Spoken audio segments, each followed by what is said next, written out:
સંભલમાં 46 વર્ષે ખુલ્યા મંદિરના દ્વાર, હનુમાનજીની મૂર્તિ, શિવલિંગની કરાઈ સાફ સફાઈ। ઉત્તર પ્રદેશના સંભલ જિલ્લાના ખગુસરાઈ વિસ્તારમાં 46 વર્ષ બાદ મંદિરના દ્વાર ખોલવામાં આવ્યા છે। ડીએમએસપી દ્વારા હાથ ધરવામાં આવેલા અભિયાન દરમિયાન આ વિસ્તારમાં એક મંદિર બંધ હોવાનું સામે આવ્યું હતું। સ્થળ પર પહોંચ્યા બાદ મંદિર ખોલવામાં આવ્યું હતું। જ્યારે મંદિરની સફાઈ શરૂ કરવામાં આવી ત્યારે આ દરમિયાન એક કૂવો પણ મળી આવ્યો હતો। કૂવો ખોલવાની કામગીરી પણ કરવામાં આવી રહી છે। આ મંદિર રસ્તોગી પરિવારના કુલગુરુનું હોવાનું કહેવાય છે। લોકોનો દાવો છે કે આસપાસના વિસ્તારોમાં ઘણા વધુ મંદિરો કબજે કરવામાં આવ્યા છે। વાસ્તવમાં આ એ જ વિસ્તાર છે જ્યાં હિંસા ફાટી નીકળી હતી અને 4 લોકોએ જીવ ગુમાવ્યા હતા। ડીએમએ જણાવ્યું હતું કે શનિવારે સવારે સર્ચ ઓપરેશન શરૂ કરવામાં આવ્યું છે। આ દરમિયાન વીજળી ચોરીનો મામલો પ્રકાશમાં આવ્યો છે। મસ્જિદોમાં વીજળીની ચોરી થઈ રહી છે। આ વિસ્તારમાં મંદિર બંધ થવાના સમાચાર પણ સામે આવ્યા હતા। ઘટના સ્થળે પહોંચીને તપાસ હાથ ધરી હતી। મંદિરના દરવાજા ખોલવામાં આવ્યા, મંદિરની સફાઈ કરી,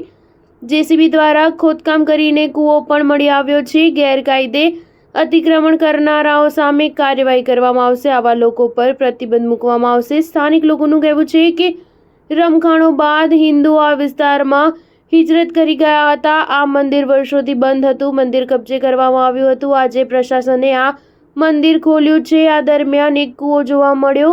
આ પછી પ્રશાસને સમગ્ર મંદિરની સફાઈ કરાવી। આ પછી લોકોની ભીડ એકઠી થવા લાગી। મંદિરની સફાઈ કર્યા બાદ પૂજા શરૂ કરવામાં આવી। સ્ટાર ન્યૂઝ 7 હંમેશા સચ્ચાઈની સાથે।